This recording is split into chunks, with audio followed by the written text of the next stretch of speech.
Comme on est une émission média dans cette première heure, on va consacrer, si vous voulez bien, les premières minutes de cette émission à voir comment les chaînes de télévision ont réagi hier, à essayer de comprendre ce qui s'est passé sur le petit écran. Vous le savez, tout a commencé vendredi.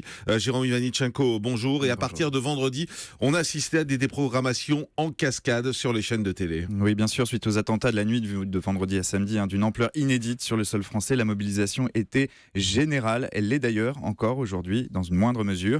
Et bien entendu, les premières chaînes à avoir réagi dès vendredi soir, quelques minutes seulement après les attaques dans la capitale, ce sont les chaînes d'infos en continu. C'est une évidence, c'est dans leur ADN de casser l'antenne à tout moment lorsque l'actualité le nécessite. Vendredi, il est 22h07 lorsque BFM TV bascule en édition spéciale, imitée quelques minutes plus tard par iTélé. Mais parallèlement, face à la nature exceptionnelle des événements, face à leur extrême gravité, les grandes chaînes bouleversent à leur tour leurs antennes. Vendredi, TF1 retransmettait le match de football France-Allemagne en direct du Stade de France. La soirée devait se poursuivre avec la finale de Secret Story, une finale qui n'aura jamais lieu à 22h46 alors que l'équipe de France vient d'inscrire le deuxième but de la rencontre. Christian Jean-Pierre annonce en effet que les téléspectateurs retrouveront une édition spéciale à l'issue du match, suite, je cite, à de terribles événements meurtriers dans le centre de Paris. Et quelques instants plus tard, à 22h52, l'antenne de TF1 bascule sur celle de LCI pour une édition spéciale qui prendra fin peu après 2h du matin, suivie par près de 3 600 000 téléspectateurs. Et sur France Télévisions également, la mobilisation était immédiate. Oui, d'abord sur France 3, c'est le journal du soir, le Soir 3, qui prend l'antenne peu avant 23h. Exceptionnellement, il sera rallongé et durera un peu plus d'une heure. Puis c'est au tour de France 2 de basculer à son tour dans une édition spéciale. Vendredi, en deuxième partie de soirée, la chaîne diffuse son émission du vendredi soir, Ce soir ou jamais.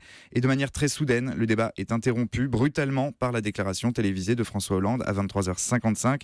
S'ensuit là aussi un journal qui se terminera aux alentours de 2h du matin devant un peu plus d'1 million de téléspectateurs. Et des dispositifs spéciaux qui se sont succédés donc tout au long de ce week-end. Oui, samedi, TF1 consacre son antenne aux événements dès 6h du matin, une édition spéciale qui se poursuivra pendant plus de 8 heures pour prendre fin aux alentours de 14h30. Même chose pour France 2 avec David Pujadas qui a pris l'antenne dès 6h30 du matin.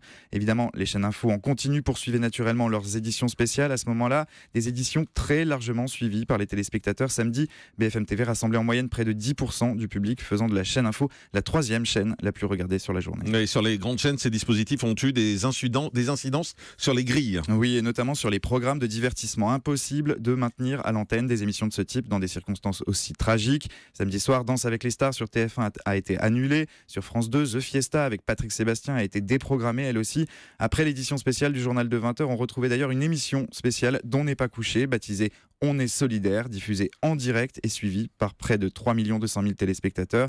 Beaucoup d'émissions donc en direct à la place des programmes habituels enregistrés. C'était le cas aussi de Canal+, qui a proposé une spéciale du Grand Journal samedi à 19h, en lieu et place de Salut les Terriens, suivi par 700 000 personnes, ou pour le supplément, également en direct hier midi, devant 600 000 téléspectateurs.